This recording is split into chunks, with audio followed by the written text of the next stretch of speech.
Bom dia, bom dia. Bom dia, Bruno. Ô, pessoal. Bom dia, professor, tudo bem? Tudo e vocês? Como vocês estão? Bem, e o senhor? Tudo bom também.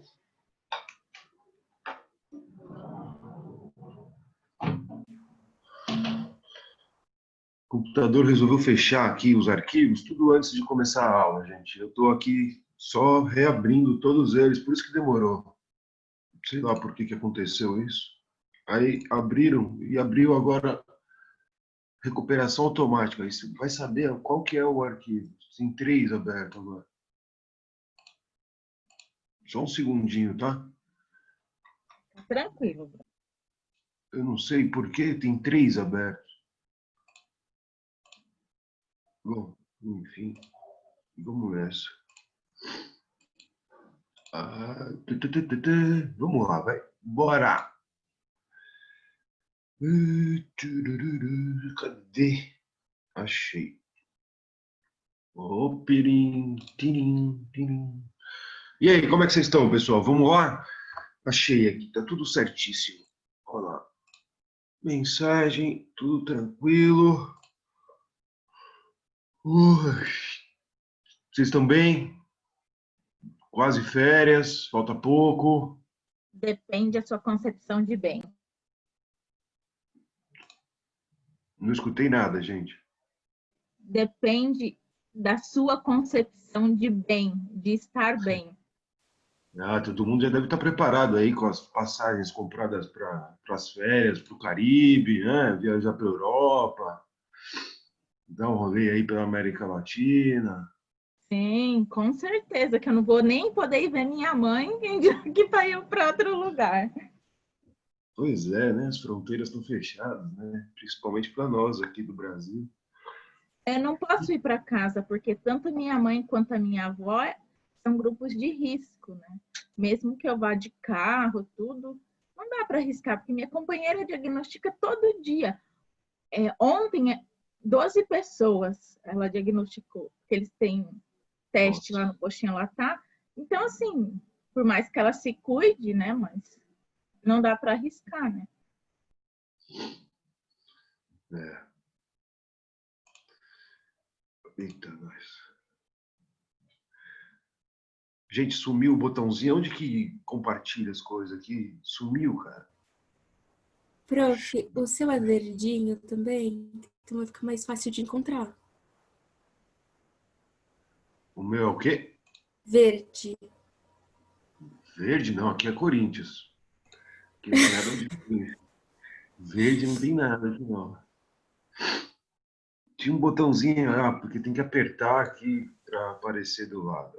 Share screen. É, só que aí sumiu, gente. Eu vou colocar para vocês aqui, para vocês verem a tristeza, o tamanho da tristeza que eu tô. Olha lá, admite, admite, admite. Vocês estão vendo aí a tela? Acharam?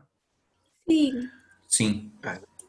Essa foi a última aula, certo? A gente deu uma olhada aqui, a gente estava aqui, se eu não me engano, em migração. Beleza?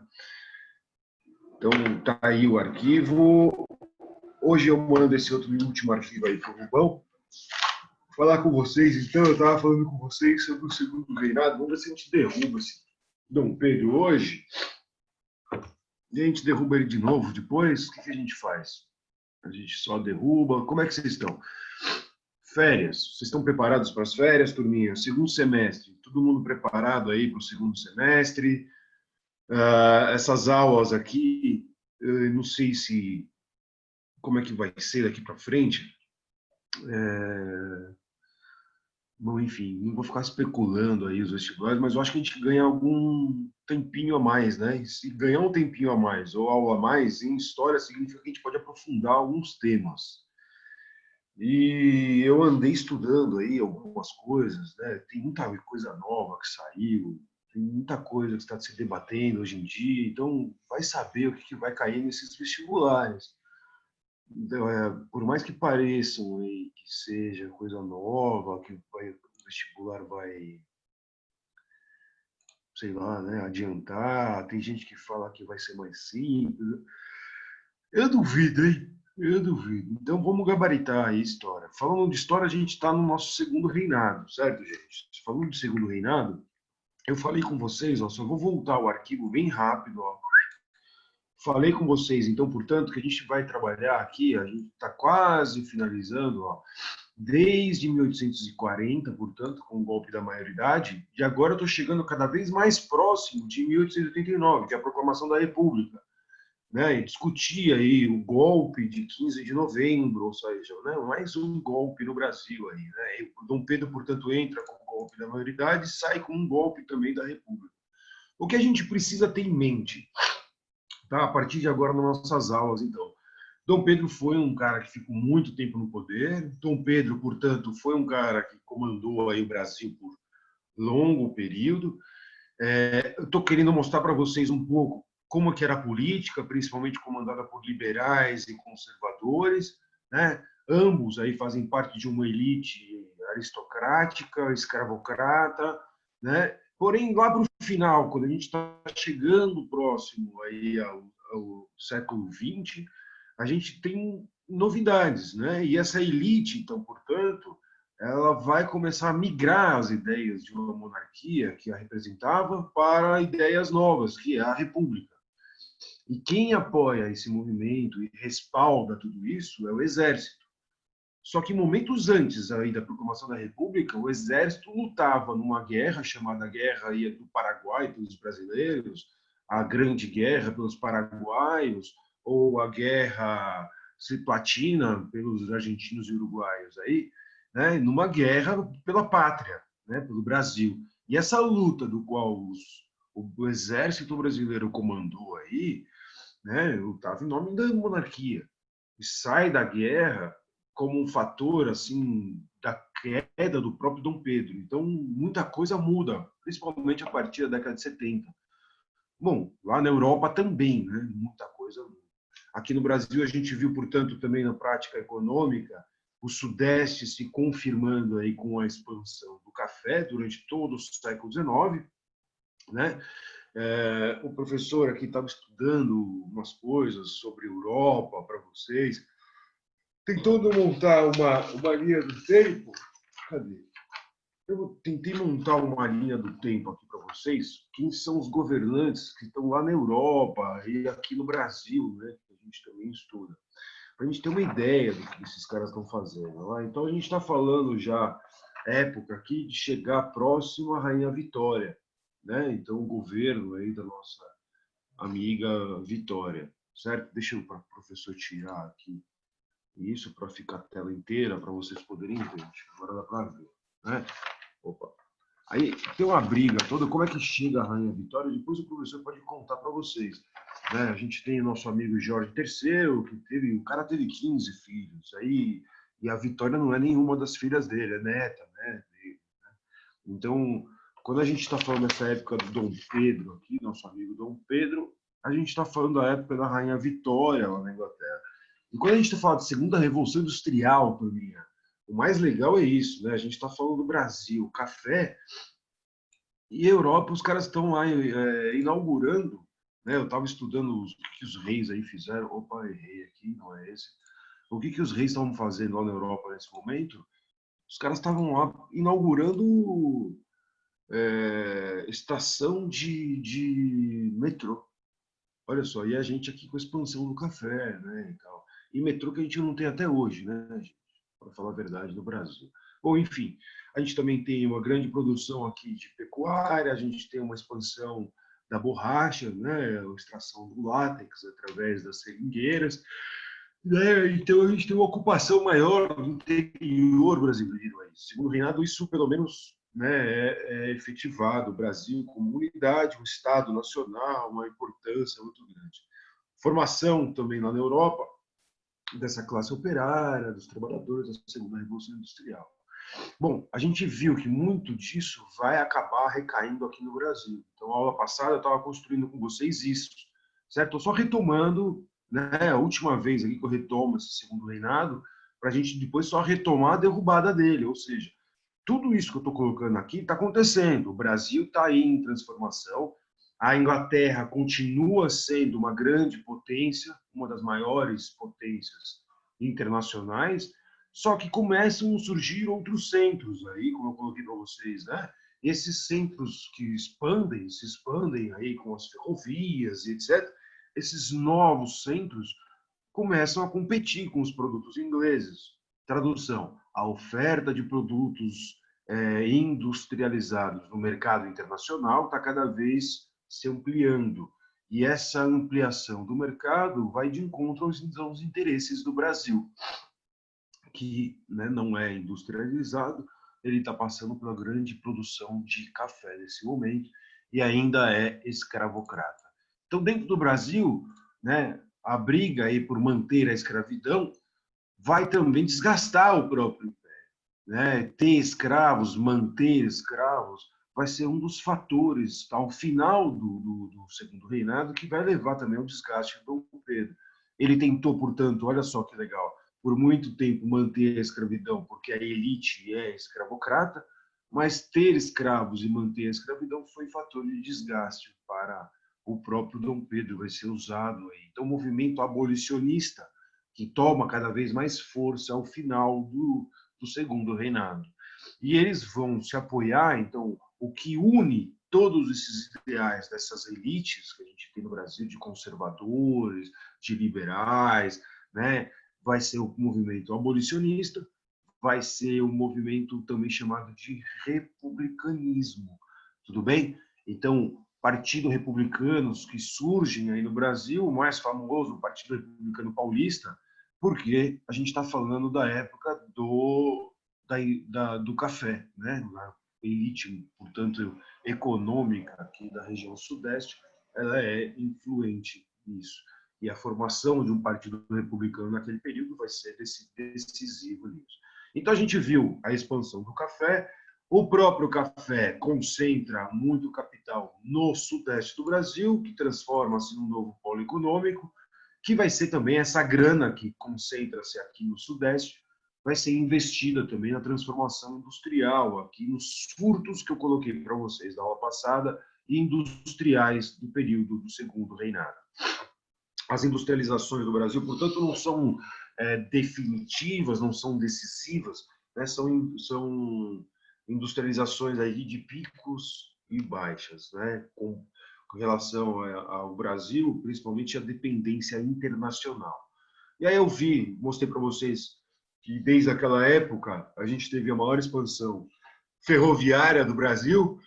Eu acho que nenhum outro período do Brasil, eu não posso afirmar por quilômetro construído, mas eu quase afirmo para vocês assim, que assim, o segundo reinado do Brasil foi um dos períodos que o Brasil mais se transformou nesse momento aí, né? Com a estrada de ferro significa ter também comunicação, né? Levar correios, informações de um lado ao outro, integrar, portanto, mais ainda, ou seja, definitivamente ter as diversas regiões do Brasil cada vez mais integradas, cada vez mais ligadas umas às outras, certo? Por ferrovias, por não mais apenas pela cabotagem, que seria aquela navegação litorânea que existiu antes. Tudo bem? Então a gente vê, né, a grande transformação do Brasil aqui nesse período. Dom Pedro, né, liga aí os cabos submarinos à América do Norte, à Europa, né? Esse período está chegando aí o telégrafo, vai chegar o rádio, e a gente está vendo a câmera, né, fotográfica naquele período, o início da invenção, portanto, de algo que existe hoje em dia na palma da mão com o celular. A questão da mão de obra, portanto, vai ser muito importante, muito influente, né, no Brasil desse segundo reinado. E a gente tem que discutir bastante isso, e eu vou agora começar, então, retomando isso com vocês.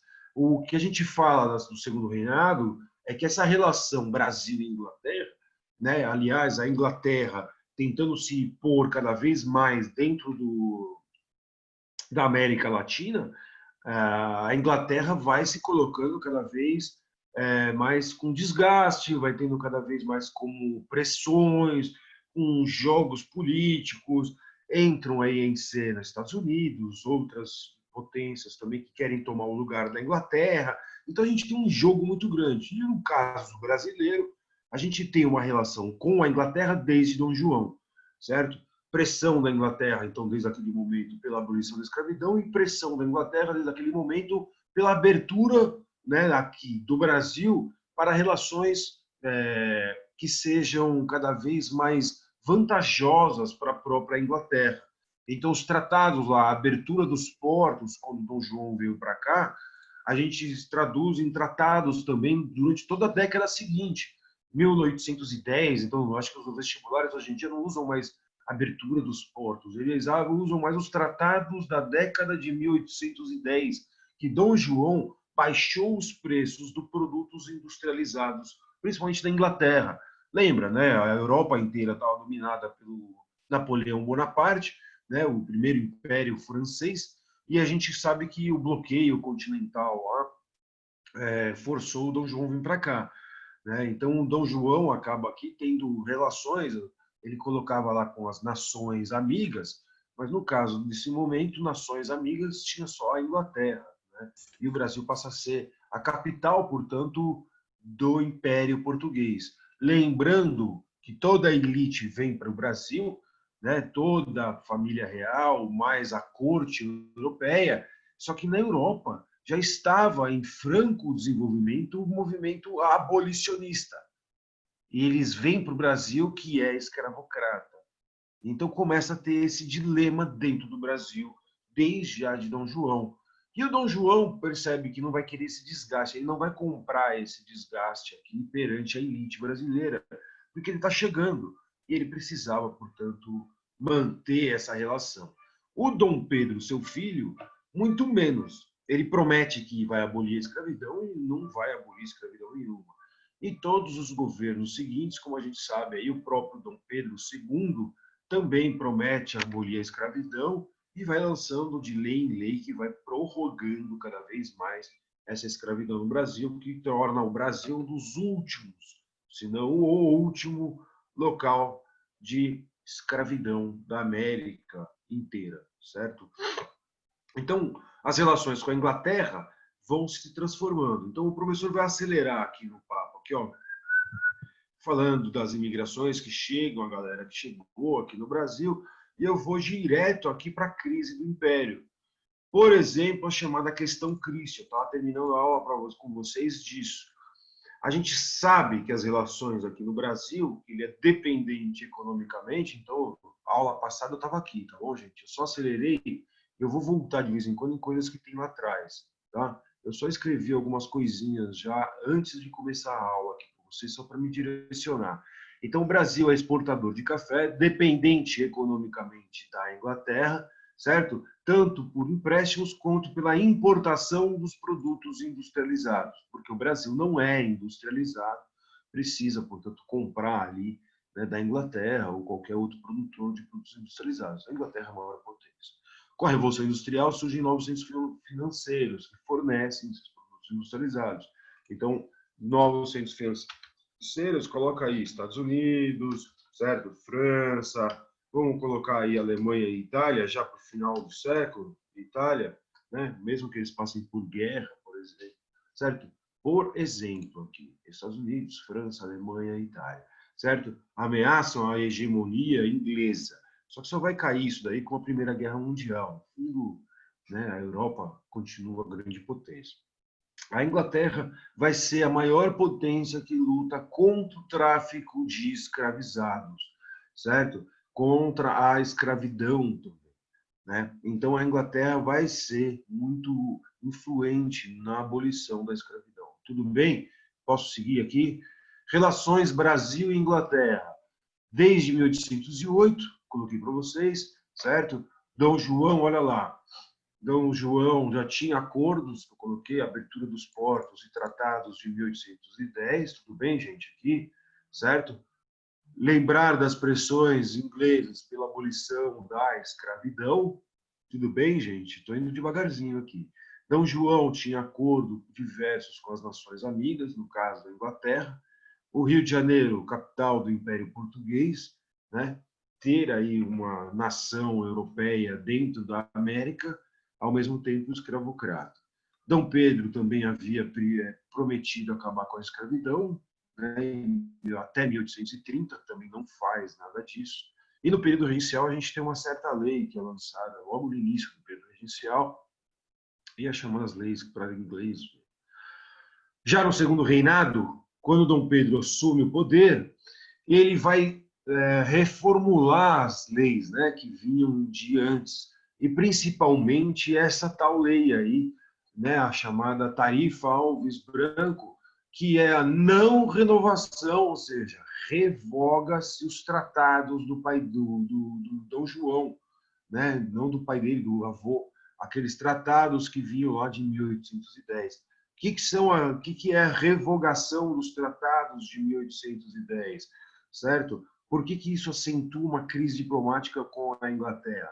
Porque os produtos ingleses perdem a preferência no mercado brasileiro. Então, coloco aqui para vocês a tarifa Alves Branco, que está aqui iluminada para vocês, né? A revogação dos tratados de 1810 significa que os produtos ingleses não têm agora um preço mais baixo do que os produtos brasileiros, certo? Então, é uma tentativa também, por outro lado, de proteger a produção nacional, um estímulo que se produza aqui dentro do Brasil, porque o que vem de fora está tudo muito barato, né? Então, se eu coloco um preço de fora mais caro, taxando agora os preços dos produtos que vêm da Inglaterra, significa que eu estou conseguindo fazer com que os produtos dentro do Brasil tenham maior competitividade com aqueles produtos.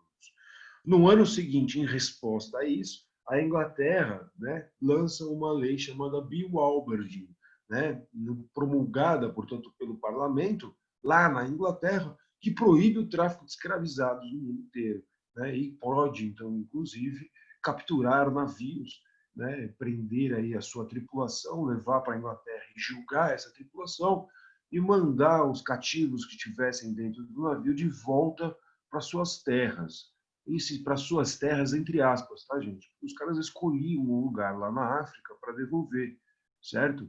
E esses caras mandavam lá para algum lugar. Eu já vi aí, eu li esses dias, nesses papos de racismo, né? Nossa, o que lei legal, olha só, dá uma pausa aqui, olha para o professor aqui, galera. Pausa, pausa, pausa, alô, alô, olha para mim, alô, alô, alô, essa hora que eu não consigo ver, olha só, tem ninguém aqui, olha só, tem um monte de quadradinho preto aqui na minha aula. O que é isso aqui? Comunistas? Por que não vão para Miami? Por enquanto. Você estava falando das férias. Pra gente ver se a gente ia viajar ou não. E por que não vão para Miami? Por enquanto estamos bem, na medida do possível. Comunistas? O que tem a ver isso? Não entendi. Mas enfim. É porque o pessoal tá falando que quem vai para Miami é comunista. Ah, é? Não É. está fechado lá? O único lugar que está aberto que eu saiba aí que não tem mais corre o risco de ter vírus é Cuba e Nova Zelândia, não é isso? Acho que a China voltou a ter caso, né?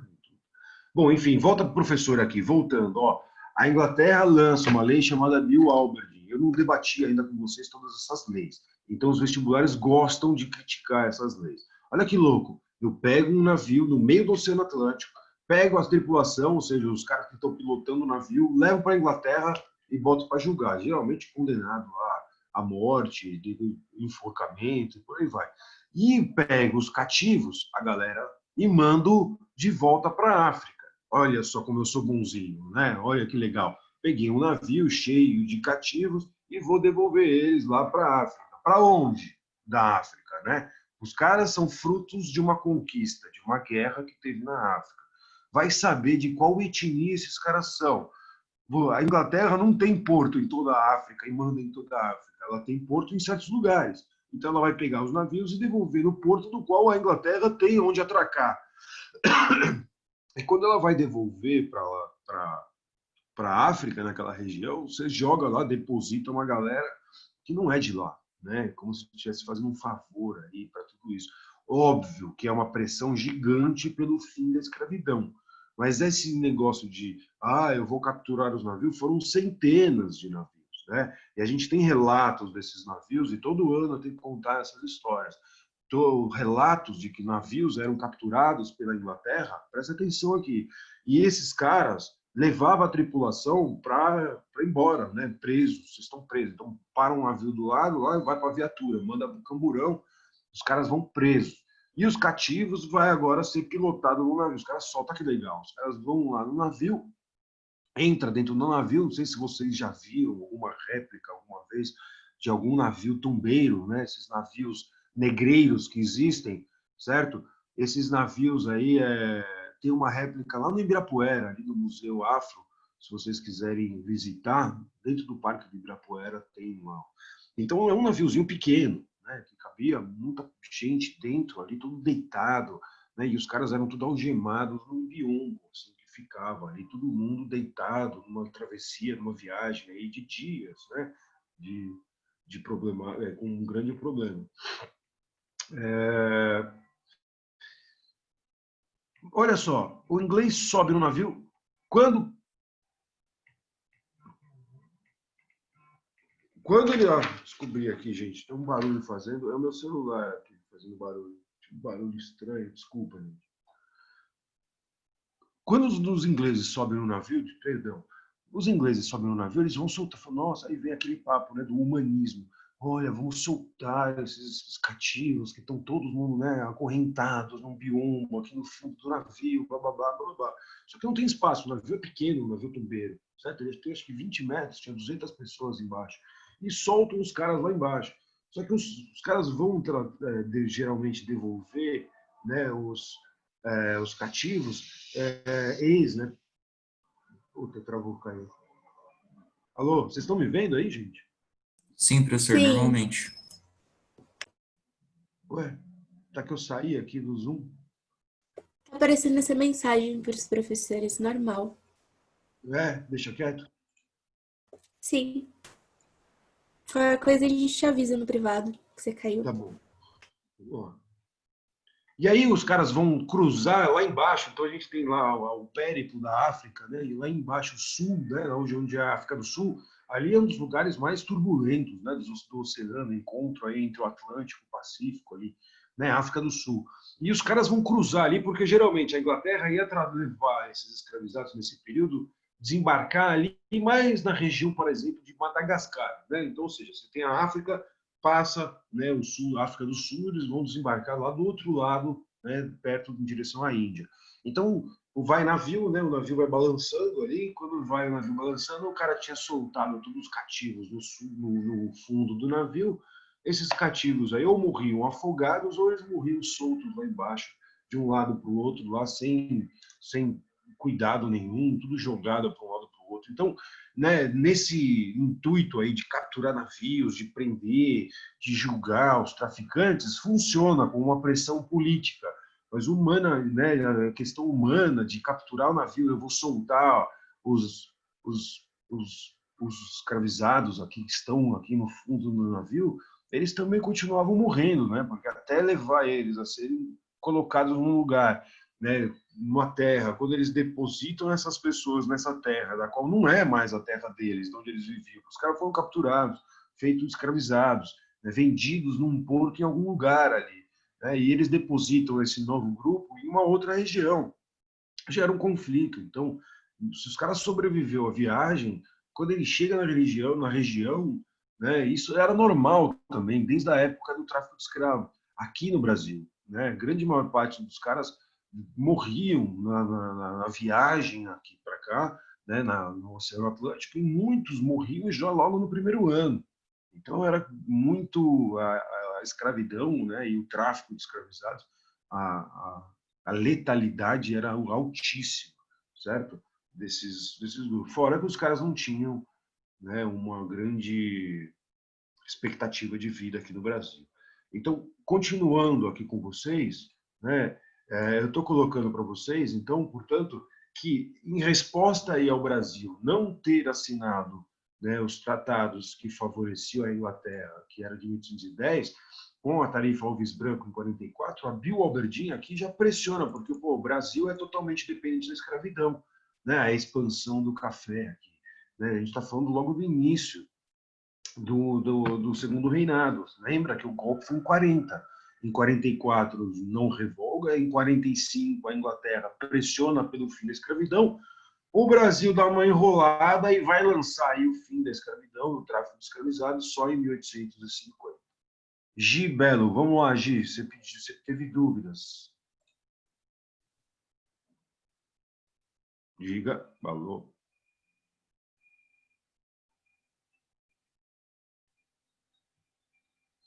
Alô, alô.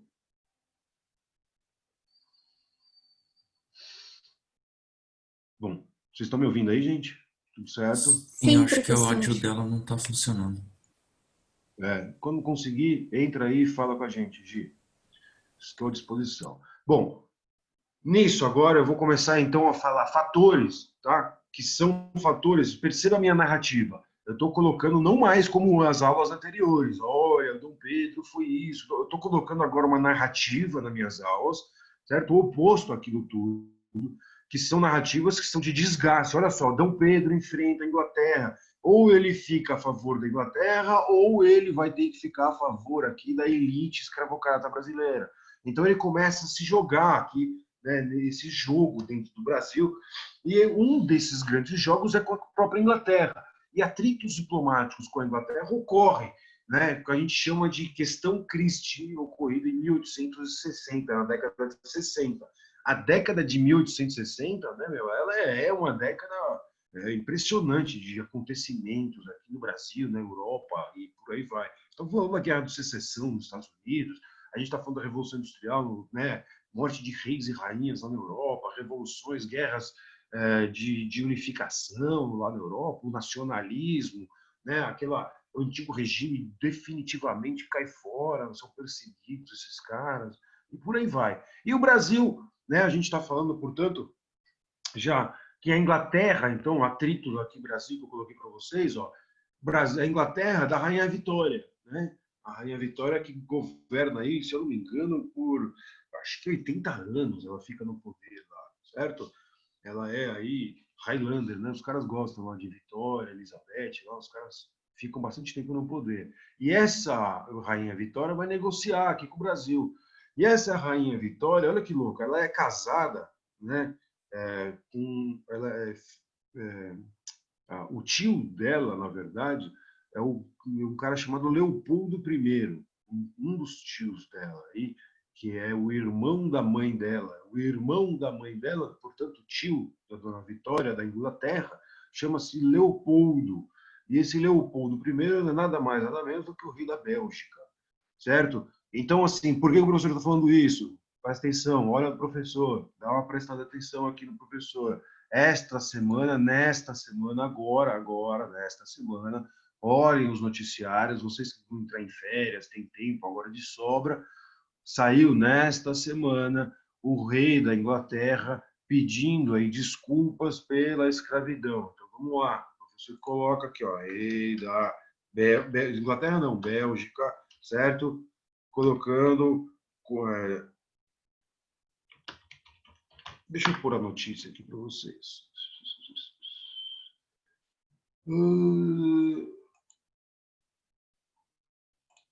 Tem que compartilhar, né, professor? Não adianta. Olha lá. Aí, ó. Rei da Bélgica expressa pela primeira vez pesar pelo passado colonial no Congo. Certo? Estamos falando aí do Brasil, que recebe muito escravizados dessa região, esses caras estão colonizando lá. E eu estou falando do nosso amigo Leopoldo I, olha aqui é o Leopoldo II, acusado da morte. A gente fala disso porque o rei lá, né, ele coloca os pesares porque derrubaram as estátuas de traficantes de escravos, etc. Eu quero expressar o meu mais profundo pesar por essas feridas do passado, cuja dor é revivida hoje pela discriminação ainda presente em nossas sociedades, afirma o rei da Bélgica na carta enviada ao presidente da República Democrática do Congo, Félix Tshisekedi, por ocasião do 70º aniversário da independência do Congo. Tudo bem, gente? Então aí depois vocês leem aí, buscam informações, aí sai muita informação sobre tudo isso. Enquanto isso, aqui no Brasil, nosso amigo Dom Professor, Pedro... A Gi mandou no chat a pergunta. Professor, qual é o interesse da Inglaterra por trás disso, de acabar com a escravidão? Bom, Gi, eu coloquei aqui atrás, né, na aula passada, alguns interesses. Então, vamos lá, professor share screen, vamos de novo, segundo Reinado. Qual é o interesse da Inglaterra? Bom, a Inglaterra, não posso falar a Inglaterra como uma coisa só. Os principais abolicionistas da Inglaterra estavam principalmente nas regiões portuárias, são os maiores liberais, né, ligados aí a mão de obra e etc. Então, existe uma pressão na Europa para abolir a escravidão na Europa há muito tempo antes, certo? Falar de Revolução Francesa. Lá na Revolução Francesa, por exemplo, os revolucionários mais radicais, como os jacobinos, né, da esquerda, portanto, liderados por Robespierre, eles queriam o voto universal, a igualdade total entre os seres humanos. Então, não poderia ter um Estado que tivesse escravos nem nas colônias. Como a gente viu depois, já os próprios girondinos revolucionários, já à direita, então, que participou da Revolução derrubando o rei, né? Já, não, peraí, olha só, vamos abolir a escravidão na França, mas mantemos aí as colônias, blá, blá, blá, blá, blá, blá.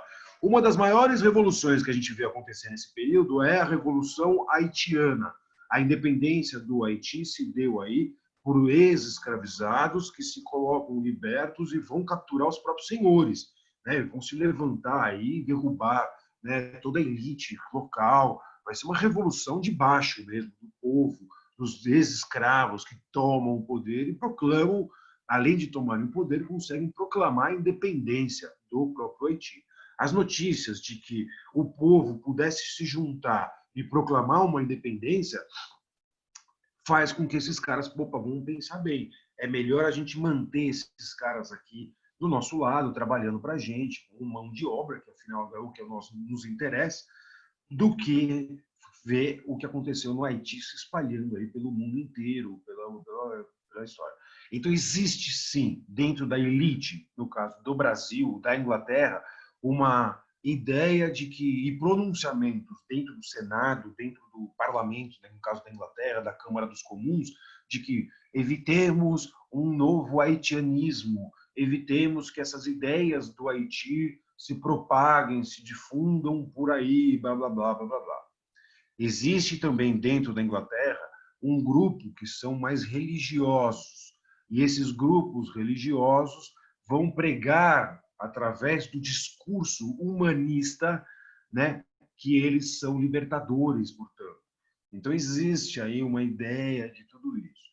O professor Bruno vai acrescentar a ideia dele aqui. Se eu fosse falar num contexto internacional, quem está vivendo a segunda revolução industrial e é a maior potência do planeta, né, na revolução industrial, então não vai querer escravos no mundo inteiro. Então eu vou influenciar, já que eu sou a maior potência industrial do planeta ocidental, eu vou influenciar para que abram cada vez mais mão de obras aí que consumam os meus produtos industrializados. Então eu quero mais mercados. Então são esses três fatores: um humanismo, uma abertura de mercados, né, contra a escravidão, certo? E pressões aí pela Inglaterra ser uma grande potência internacional.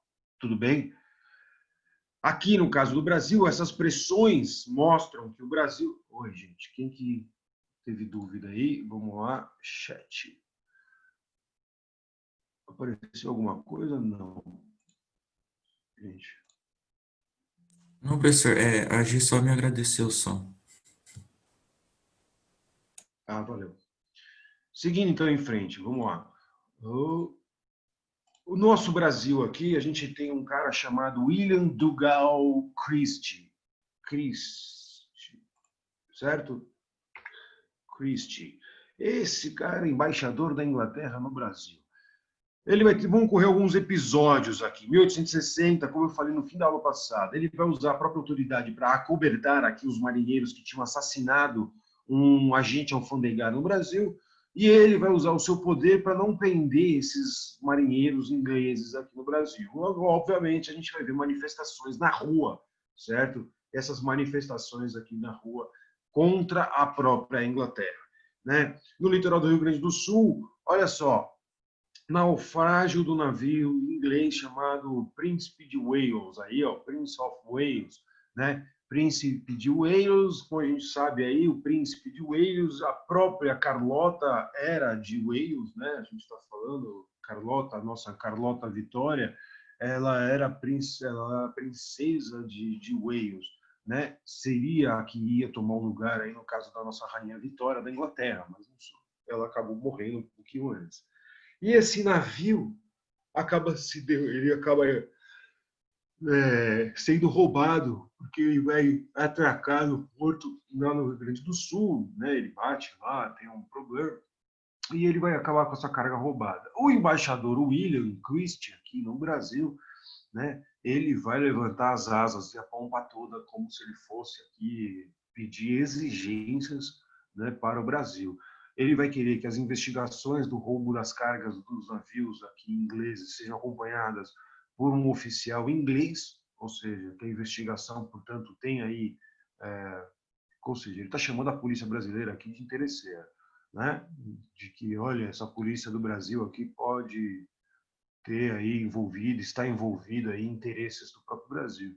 E ele vai exigir, não é que ele está pedindo, não, ele vai exigir, né, indenização aí pelos produtos roubados pela Inglaterra. E era um navio aí né, imperial da Inglaterra, blá, blá, blá, blá, blá. No ano seguinte, já no Rio de Janeiro, uns marinheiros ingleses, tu está terminando a aula passada falando disso, tinha uns ingleses lá que tomaram todas, viram a mulherada lá no Rio de Janeiro, ali no samba, tal, quiseram participar do samba, e aí chegaram ali meio truculento e tal, e começaram a fazer arruaça, e etc e tal. Só que os caras estavam participando, né, enchendo na cara disso, né, de cada bebaço, que eles estavam lá no Rio de Janeiro e tal.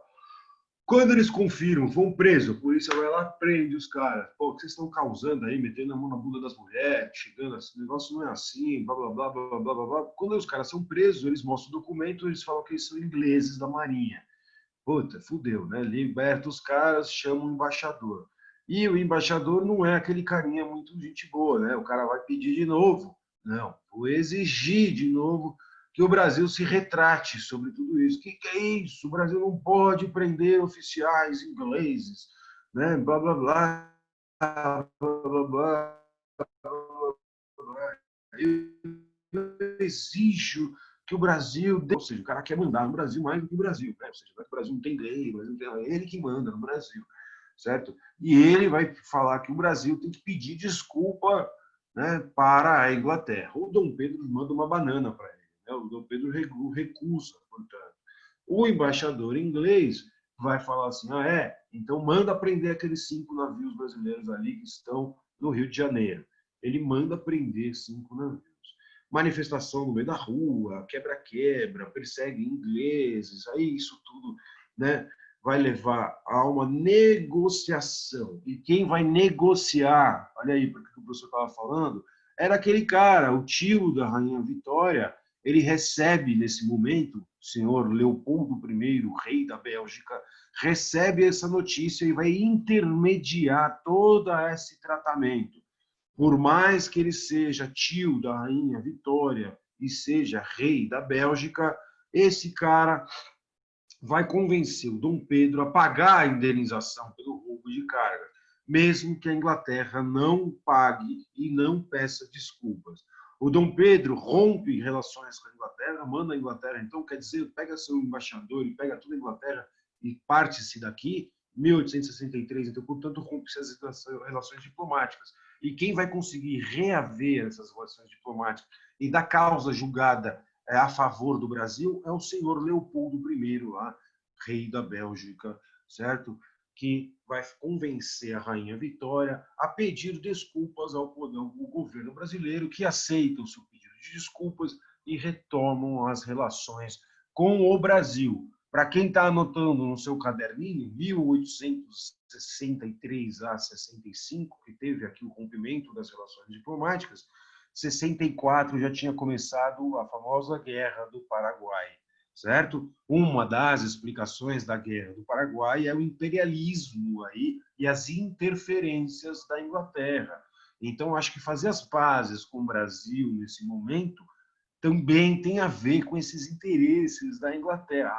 mesmo que eu não consiga provar isso. Não existe nenhum documento que prove o que eu estou falando, certo? Nenhum historiador vai falar, olha, é por conta disso que a Inglaterra quis voltar a fazer as pazes com o Brasil. Não existe nada que prove isso. Mas, né, a gente percebe aí, né, que existe tudo isso. Fechou? Tudo bem, turma? Tudo bem? Fechou. Essa é a famosa questão Christie. Percebe que o Dom Pedro, portanto, foi questionado pela Inglaterra, precisou do rei da Inglaterra, da Bélgica, senhor Leopoldo I, fazer as negociatas. O Dom Pedro, nisso tudo aí, ele é hábil, viu, gente? Ele consegue fazer um acordo com o Leopoldo e a Bélgica vai instalar aí uma das primeiras siderúrgicas aqui na região lá de Minas Gerais, tá? A famosa Belco Mineira, aí, Bélgica, né, que vai fazer aí extração de minérios, e isso vai ajudar bastante com a construção das ferrovias, o nosso amigo Dom Pedro II, aí, com o belga Leopoldo.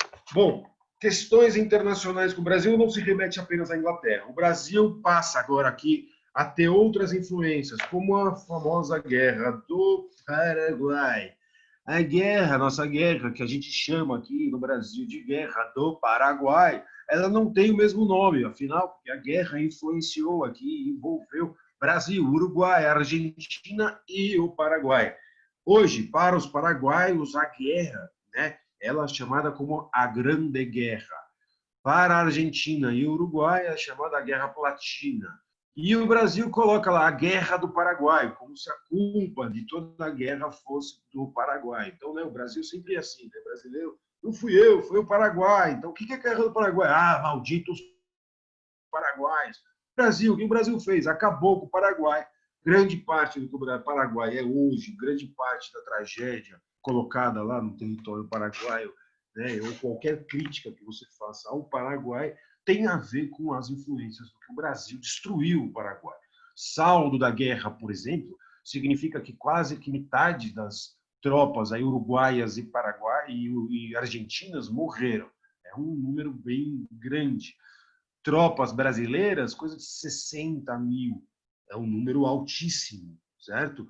Tropas paraguaias, 600 mil, certo? Então a gente vê a dizimação do Paraguai, certo? O Paraguai ali que falava línguas aí indígenas, tinha os povos, tinha outras versões que falam que o Paraguai está se transformando numa grande potência devido aos acordos do Solano Lopes, que era o governante da época, em desenvolver o Paraguai. E aí parece que o Brasil se junta com a Argentina e o Uruguai para não querer outra potência na região.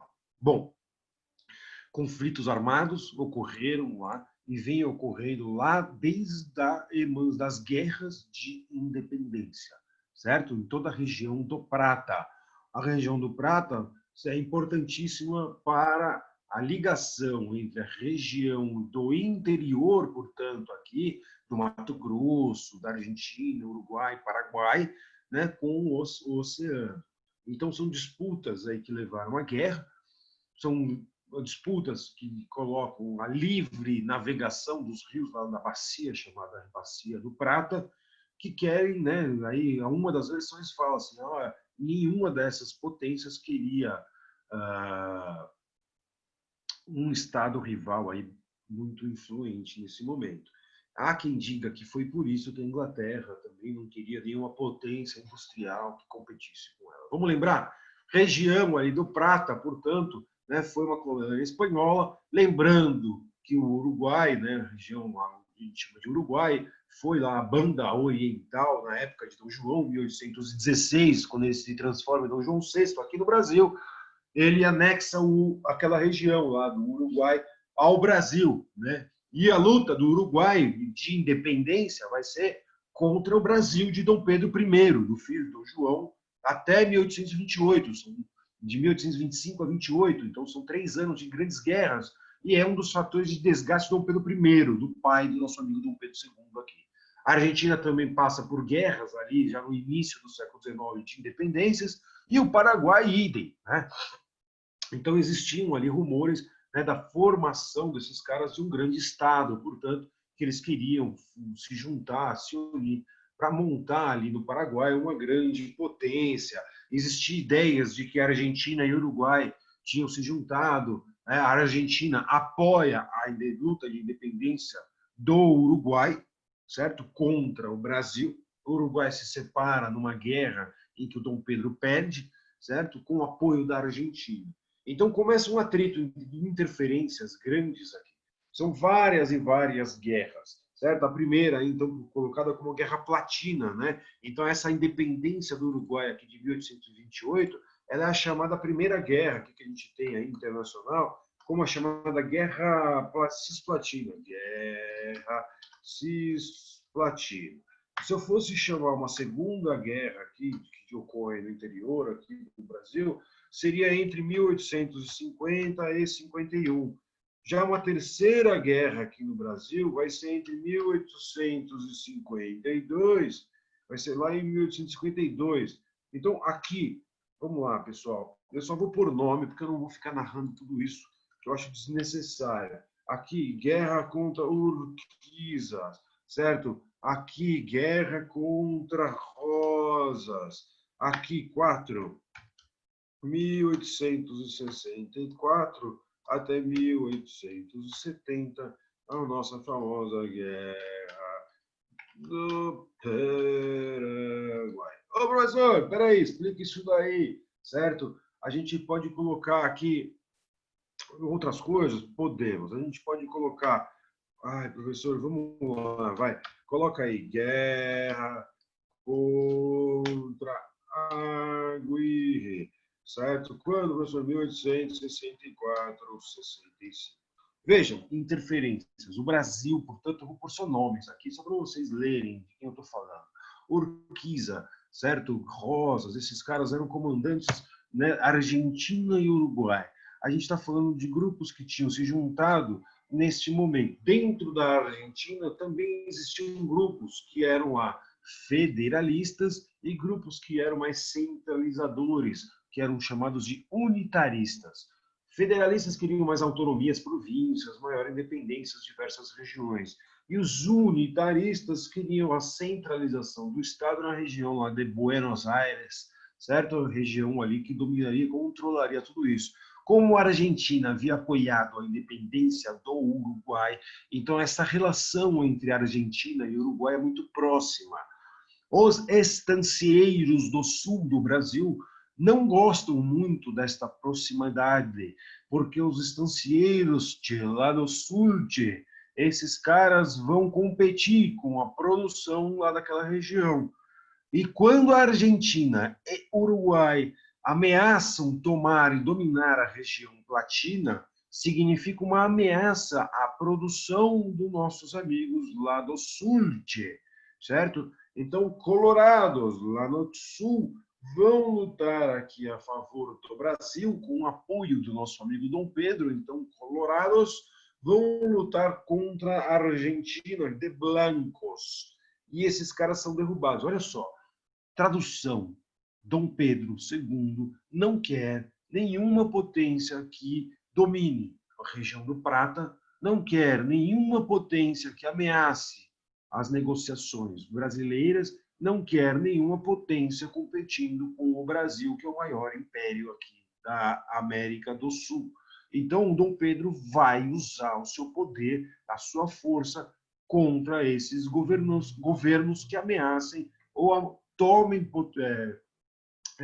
tomem medidas contrárias a esses grupos, como os estancieiros do Sul. Os estancieiros do Sul, por sua vez, têm os seus representantes dentro do parlamento brasileiro. Então, a gente já está falando de um parlamentarismo aqui do Brasil, no caso, avessas de grupos liberais e conservadores, mas com relação às questões internacionais, o interesse é o mesmo. E no Brasil, portanto, esses colorados acabam lutando e derrubando governantes do Uruguai e da Argentina a que sejam a favor dos governos brasileiros. Esse atrito, então, portanto, para mostrar para vocês que a Guerra do Paraguai ela não explode do nada, né? Mas a Guerra do Paraguai, portanto, ela é aí colocada por diversas maneiras e diversas formas aqui para o Brasil. A última dessas guerras, a guerra contra a Guilherme, mostra bem isso, né? Colocada já na Argentina, essas guerras aqui de transformação. Professor, o que foi essa tal dessa Guerra do Paraguai?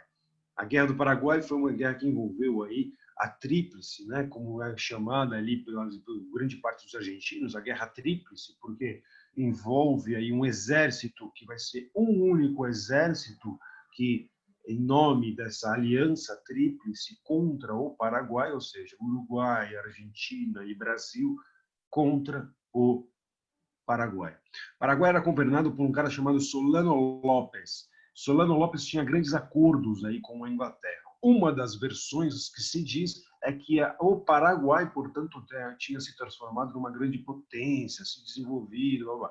Sim, o Paraguai tinha feito acordos com a Inglaterra, tinha construído ferrovias, tinha crescido, erradicado o analfabetismo, respeitava muito o seu povo indígena, blá, blá, blá, blá, blá. Mas que ele era uma potência que ameaçasse o Brasil, aí a gente ainda duvida. Os documentos desse momento ainda estão sendo, tudo eles são muito secretos, né? Então a gente não tem muito acesso a tudo isso. 2. Como o Brasil tinha derrubado os governos na Argentina e no Uruguai, então foi fácil montar uma aliança com esses grupos. E o exército brasileiro já tinha atuado nas guerras anteriores ali. Então já tinha um exército do Brasil, certo? 2. Como 3, né, na verdade, agora. Solano Lopes, portanto, tem um movimento de expansão. Quando o Uruguai e a Argentina ameaçam dominar a região do Prata, ou então por um próprio soberba, porque o próprio Solano Lopes queria ser soberbo. Bom, enfim, cada um conta uma versão. O que importa na Guerra do Paraguai, para quem é historiador e quem estuda história, são as narrativas, certo, gente? Não existe uma narrativa definitiva sobre a Guerra do Paraguai. Não existe. Ah, foi o Paraguai, invadiu as terras do Uruguai, vai invadir a terra do Brasil. Foi esse o estopim da guerra, invasão territorial. Tem gente que conta assim. Tem gente que fala, não, era o Brasil que era imperialista, não queria deixar o Paraguai se desenvolver, etc. Tem gente que conta assim. Olha, a Uruguai e a Argentina estão sendo invadidos pelo Paraguai, que passa a ser uma ameaça, né, e queriam dominar a região platina, e o Brasil vai se aproveitar disso, montar uma tríplice para dominar também o Uruguai e a Argentina. Também existe essa versão. Enfim, narrativas e narrativas, o que a gente sabe é que o Paraguai ultrapassa a fronteira, toma território, o Brasil declara a guerra e começa a guerra. O Brasil achava que a guerra ia ser uma guerrinha, né? Solta uma bebinha ali no Paraguai e acaba tudo, os caras saem correndo. E não foi bem assim, o Brasil tomou um pau, né? Navios capturados, derrubados ali na região do sul do Brasil. O Brasil começa no início tomando um pau. Para nós, o que interessa é que fornecer, portanto, soldados e começar agora a convocar, né, pessoas para lutar lá na Guerra do Paraguai. A elite do café falou, você é louco, eu não vou nessa Guerra do Paraguai por nada, mas eu tenho um grupo aqui de escravos que eu vou mandar lutar lá. Então fazem pressão para o Dom Pedro, né? Então, Pedro, eu tenho aqui um grande número aqui de escravos na minha fazenda, para doar eles para lutar aí nesse corpo chamado Voluntários da Pátria. Olha que nome legal, né? Os caras vão lutar na Guerra do Paraguai pela pátria, no corpo chamado Voluntários da Pátria. E esses caras, como voluntários de não voluntário, não tem nada, eles vão lutar na Guerra do Paraguai, eles ganham a liberdade, certo? E eu, como vou perder meus trabalhadores, quero minha indenização, Dom Pedro. Dom Pedro, beleza, está numa guerra, cara, preciso de mão de obra. Treina aí os soldados de forma rápida, né? Então vai aquela guerra que começa, que ninguém sabia o que ia acontecer, e aí começa muita morte, morte, morte. Primeiro começa aí a Tríplice Aliança, ela começa com um exército único comandado por um líder que era argentino, depois passa para as mãos do nosso líder do exército brasileiro aqui, o famoso Duque de Caxias, certo? Que comanda aí a segunda parte da guerra, que são as entradas do Brasil, que vai dizimar a população paraguaia. Quando eu falo dizimar a população paraguaia, coloca aí, mulheres vão para a guerra, crianças vão para a guerra e morre quase todo mundo, certo? A gente tem uma tragédia aí, uma guerra com diversas mortes, né, na América, portanto, do Sul. A Guerra do Paraguai, portanto, se encerra aí com o Paraguai destruído, grande número de pessoas mortas por todos os exércitos, certo? A reconstrução do Paraguai vai ser gradual, aí, bem lenta, né? A gente percebe os resquícios de tudo isso até hoje no Brasil, no próprio Paraguai. E o Brasil acaba vitorioso, a Tríplice Aliança. nosso amigo Dom Pedro que tinha nomeado o Duque de Caxias, certo? Caxias, lá do Maranhão, ó. O famoso Duque de Caxias, né? Ele vai ser aí o grande nome e vai voltar no final da guerra para casar aí com a princesa e tem suas relações aqui também com o Dom Pedro, certo? E quem comanda no final o famoso Conde Deu, certo? Que acaba fechando a Guerra do Paraguai. Bom, fechando então esses assuntos para vocês, quando eu for postar para vocês, eu vou colocar com alguns mapas da Guerra do Paraguai. Então eu entro aqui já na década de 70 no Brasil, é uma década agora para derrubar o Dom Pedro. Então, se eu fosse falar aqui do fim do Império do Brasil, eu colocaria no caderno aí. Fim do Império do Brasil. Vou até fazer de novo. Aqui, ó. Eu colocaria no caderno, anota aí comigo. Fim do Império no Brasil. Professor, como é que a gente descreve esse fim do Império do Brasil? Eu colocaria assim, primeiro, uma questão, alguns colocam como questão da mão de obra, certo? 2, eu posso colocar a famosa questão religiosa. 3, eu posso colocar a questão militar. 4, eu posso colocar o republicanismo, o abolicionismo, o positivismo, os fatores, portanto, que vão unir a elite, ou seja, a aristocracia fundiária, certo? Com os interesses dos militares, que vão dar o famoso golpe de 15 de novembro de 1889. Caramba, professor, os caras estão lutando numa guerra agora, os militares, a favor de Dom Pedro contra o Paraguai. Como é que os caras agora invertem essa situação? Caramba, professor, a elite está fornecendo até escravos para o Dom Pedro lutar na guerra. Como é que agora os caras querem derrubar o Dom Pedro? Caramba, professor, Dom Pedro fez toda essa transformação aqui no nosso Brasil. Como é que, de repente, todo mundo vai agora se colocar como contra o próprio Dom Pedro? Então, primeiro, foi um golpe, certo? Isso aqui é inegável, é um golpe. Então, isso a gente vai precisar trabalhar e conversar sobre tudo isso. Então, o fim do Império do Brasil são vários desgastes. Né? Eu posso explicar para vocês que o Dom Pedro ele começa a ser muito criticado nos últimos anos, aqui próximo da década de 80. O Dom Pedro começa a virar chacota nos jornais, ele já está mais idoso e tal. Ao mesmo tempo, ele também está fazendo negociações internacionais importantíssimas aí, com o Canal de Suez, com o Egito, com a Bélgica, com a Inglaterra, com os Estados Unidos e por aí vai. Então, vários fatores que te explicam. Olha só, a gente não consegue falar, foi isso, derrubaram aí, pedalada fiscal, derruba Dilma. Não foi uma coisa assim. Né? Então, olha só, eu tenho que narrar diversos fatores para provar como é que esses caras conseguem se juntar, né? Colocar tantos grupos, apesar de serem a mesma elite, que têm interesses diferentes, do mesmo lado, junto com os militares, dando um golpe, instaurando um novo regime, negando tudo aquilo que eles queriam, que antes eles se apoiavam na monarquia. Então, agora esses caras aqui proclamam agora uma nova república, a ideia de uma república que se coloca no Brasil. E vai ser uma república chamada de república oligárquica, né? Ou seja, de poucos no poder. A primeira república, a República da Espada, depois a República oligárquica, depois a gente vai ver a Era Vargas, a gente vai estudar tudo isso no segundo semestre. A questão da mão de obra, turminha, é o desgaste do nosso amigo Dom Pedro aqui. A monarquia era uma monarquia, portanto, escravocrata, e ele não adere nem ao movimento abolicionista, né? Ou seja, vão abolir a escravidão? Vamos, peraí, nem lança a lei aí, Eusébio de Queiroz, acaba com o tráfico. Acabar com o tráfico é acabar com a escravidão? Não, certo? Ou seja, vai indenizar também os caras que têm escravos, os caras que têm escravos querem a indenização. Vão indenizar também? Não vou. Ou seja, o cara comprou briga com os dois lados. Né? Não vou abolir, ou seja, os abolicionistas vão ficar mais pé da vida ainda, não vou pagar indenização. Então, peraí. Então, como é que acontece? Fica na mão dos caras, né? Você solta a bomba na mão dos caras. Acabou o tráfico de escravos, meu, se vira. E aí, o que eu faço? Ah, traz imigrantes, traz escravos do Nordeste, traz... Se vira, né? Então, isso é um fator de que muitos vão migrar para o outro lado. Detalhe, eu vi um debate essa semana aí falando disso, tráfico de escravos e blá, blá, blá, blá, blá, traficantes de escravos. Raras pessoas livres no Brasil desta época que não tinham escravos.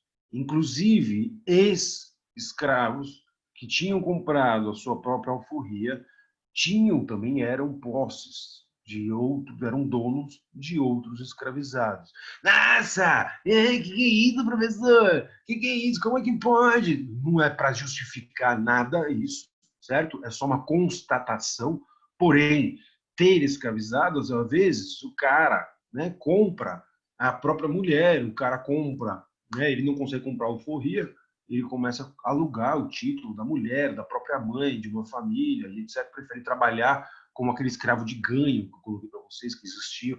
Tem uma movimentação cada vez maior nesse sentido. Essas pessoas são escravizadas, mas elas circulam livremente nas cidades, por aí vai. Então, existem aí grandes fatores, né? Ah, peraí, professor, o cara teve escravo, então todo mundo teve escravo. Então, todo mundo no Brasil daquela época, né? Tem que... Né, todos eles... Era uma prática naquela época, que é igual hoje, todo mundo tem celular, né? Então, sei lá, é difícil comparar desse jeito, mas não é para se usar como justificativa de nada disso. É isso que eu quero dizer, né? É isso que eu quero dizer. Não existe nada, era só uma constatação. Tinha de tudo. Tinha os racistas, os preconceituosos, etc. Bom, a Guerra do Paraguai termina, a escravidão no Brasil não termina. A pressão, portanto, dos que lutaram na Guerra do Paraguai vai ser maior. Porra, eu lutei na guerra, eu era escravo, volto para minha fazenda. Quem está lá? Minha mãe. Minha mãe é escrava. E eu ganhei a liberdade. Lutei pela pátria, na guerra, como corpo voluntários da pátria. Ganhamos a Guerra do Paraguai. Em nome do Brasil, que Brasil? Que eu não sou cidadão, que eu não tenho direitos, não tenho nada. Minha mãe é escrava. Como que pode ter escravidão? Então o movimento abolicionista ganha mais força ainda. Os donos de escravos que tinham cedido escravizados para a Guerra do Paraguai queriam indenização e não recebiam as suas indenizações, certo? Lança-se o Dom Pedro, portanto, peraí, eu vou lançar uma lei. Então, em 71, logo no ano seguinte ao fim da Guerra do Paraguai, lá em 71, lança uma lei. Peraí, vou acabar com a escravidão, lança a lei do ventre livre. Olha que legal, né? A partir de agora, os pequenos que nascem são livres. Olha que bacana, né? É filho de escravos, de uma escrava, uma escravizada, e ele vai fazer o quê? Vai morar onde? Né? Já que a escrava não tem casa. Né? Então o cara nasce livre, olha que legal, na fazenda do senhor. Aí o senhor vira e fala: olha, você teve um filho que não é mais escravo, eu não preciso cuidar dele, eu não tenho que dar comida, não tenho que dar casa. Se a senhora vai pôr ele aonde? Na rua? Né? Então, olha que legal. Né? Uma lei, portanto, que dá mais um problema, em vez de cuidar das crianças, etc. E tal. Né? Ou seja, uma lei aí que vai resolver a escravidão? Não. As pressões, portanto, continuam e vai até sair a lei do sexagenário, 1885. Olha que legal. Acima de 60 anos, todos os escravizados estão livres. Os caras não chegavam, a grande maior parte, né, nem chegavam aos 60 anos. Né? Então, são leis aí que realmente não resolveram nada. Na abolição da escravidão, mais que a escravidão, ela era, né, ela era, caramba, ela estava em risco, né, gente? A escravidão estava decadente no Brasil.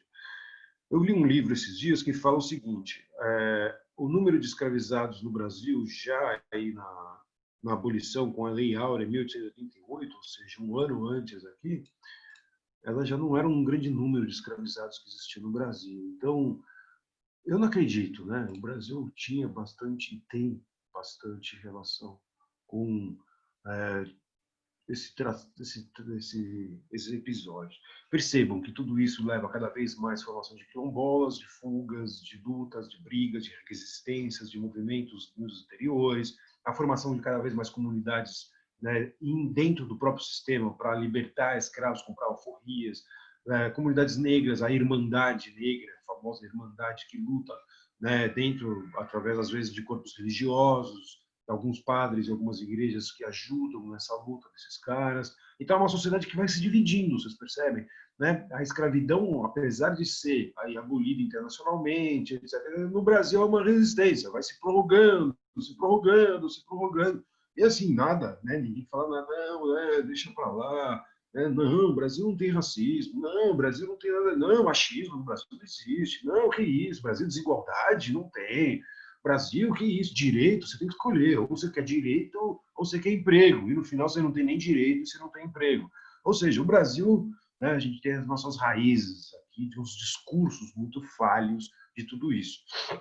Nosso amigo Dom Pedro, portanto, ele vai ter desgastes diversos. Esses desgastes aí com questão religiosa, ele vai mandar prender aí 2 padres lá de Olinda e Recife, de Belém também, porque não respeitam as ordens do próprio imperador. Ele vai ter atritos com os próprios militares, né? Aí ele quer nomear militares que são mais ligados a ele, em vez de nomeados militares mais ligados a aristocratas. Os próprios aristocratas tinham fundado o famoso Partido Republicano. O partido, veja bem, república, o Estado pertence a todos, é o fim da monarquia. Então, você é um radicalismo total. Propagar a ideia de uma república é o fim da monarquia, certo? A abolição da monarquia no Brasil. Não tem conversa. Ah, não, peraí, Dom Pedro, a gente vai lançar uma lei, reformular a Constituição, fazer reforma, né? Põe, troca um... Não, tchau, Dom Pedro, né? Você aderir ao Partido Republicano e falar tchau, Dom Pedro, até mais. É um novo modelo do qual também se prega também por trás do salvacionismo. Olha, a República vai salvar o Brasil, a República... E, na verdade, a gente sabe que grande parte também são esses caras que não apoiaram aí o fim da escravidão, que durante a República, do qual eles proclamaram e defenderam, não fizeram nada com a população no início da República, e por aí vai, né? Por fim, os militares aderem a esse movimento e a gente percebe, né, a união aí para a proclamação da República, então, portanto, em 15 de novembro de 1889. Bom, turminha, eu retomo esses últimos assuntos, questão religiosa, questão militar, questão do republicanismo, positivismo, etc., para a gente dar força, porque é a base, né, de sustentação. No fundo, quando eu estou colocando esses 3 pontos para vocês, não é só para proclamar a República, é porque é a característica da primeira República do Brasil, certo? São esses caras aí que vão dar nome aos bois e é aí que a gente consegue saber quem é quem nessa República do Brasil, que teve início aí em 1889 com um golpe, derrubando Dom Pedro, expulsando toda a família real aqui do Brasil. Fechou, turminha? Assim se fecha também o segundo reinado, assim se fecha o nosso primeiro semestre. Eu agradeço a todos vocês aí por todas essas aulas, pelas lutas e etc. Boa viagem para todos que vão para Miami aí, com a carteirinha de comunista ou não, né? Tanto faz, mas que façam aí bom descanso. Estou viajando, né? As viagens podem ser aí pela internet esse ano, e devem, acho que ser com cuidado, etc. e tal, né? Mas aproveita, gente, porque o segundo semestre promete ser cada vez mais punk ainda. Então, eu não sei como é que vocês estão se organizando, mas aproveita para descansar, né? Descansar a cabeça, descansar o corpo, com cuidado. Não é um abandono total, é um ano que vale um certo sacrifício, é um ano atípico para todo mundo. E vocês que estão nessa batalha aí, meus parabéns. Tá? Vocês estão aí numa luta que, olha, o que eu mais vejo por aí é de gente desistindo, certo? O aluno, não consegui, eu não consegui, não dá para estudar. Não dá para todo mundo, cara. Não dá para o professor dar aula, não dá para estudar. Não dá. E o que eu faço? A gente faz isso aí que a gente está fazendo. Segue estudando, né? Segue lutando, a gente segue em frente acreditando aí no que, né, que as oportunidades estão pela frente. Então, aproveita as férias, bota a cabeça no lugar. Precisou, caiu dúvida, tenta colocar as coisas cada vez mais próximas da aula de agora, tenta trazer mais próximas da nossa república aí para a gente pegar esse segundo semestre e debater bastante coisa, certo? Eu vou focar esse ano muito, muito, muito no golpe aí, nos golpes que estão acontecendo e nessas questões. Quando eu estava falando para vocês, só para fechar, da rainha Vitória da Inglaterra, etc. e tal, o avô dela ele foi afastado do poder. Lembra a Dona Maria, que era louca? O pai dela, o avô dela também tinha sido afastado do poder por doenças. Essas doenças estão sendo estudadas hoje aí, né? Na verdade, naquela época, acho que era chamava porfiríase, porfiria. Bom, vocês são médicos aí, né? Pré-médicos já, vocês que mandam mais que eu. Eu acho que os estudos de hoje em dia são genéticos, né? São médicos aí que tiveram curiosidade, puta, por que aquele cara foi afastado do poder e tal? Olha só, a gente está vivendo aí uma pandemia de tudo isso e por aí vai. Então, esse ano, né, por ser atípico, façam uma boas férias, com cuidado, precisou do professor, vocês usem o celular e abusem do que precisar. Glaucio, a minha piada é pior do que qualquer coisa. Eu fui tentar fazer uma piada também aqui com o que você escreveu, eu fui ler, não entendi, aí minhas piadas, vocês sabem, por isso que eu não conto piada em sala de aula, gente, porque elas são ridículas desse jeito que ninguém dá risada. Então eu prefiro dar aula do que ficar fazendo piada, senão eu ia morrer mais de fome ainda do que professor. De mais alguma coisa, dúvidas, alguma coisa que vocês queiram colocar, gente?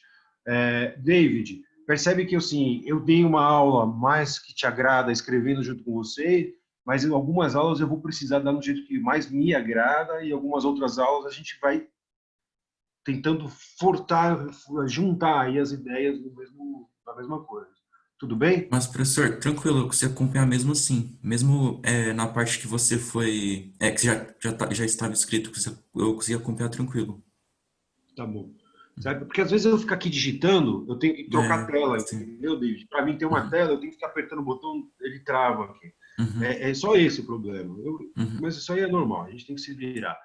É, algumas aulas, eu acho que assim, a gente vai se juntando e vendo o que funciona melhor. Boas férias para todo mundo, bom descanso, muitas graças, tudo de bom, galerinha. Obrigado por tudo aí. Tchau, Pro. Boas Precisou, férias. Tchau, obrigado. professor. Muito obrigado, hein? Boas férias. Obrigado para vocês. Não esquece, hein? Vai Corinthians. Tchau, professor. Ai, Bom Pro. descanso Sério, pra você. Corinthians? Vai, Corinthians. Vai Corinthians. São Paulo, Abraço. mil vezes. Bom descanso, turminha.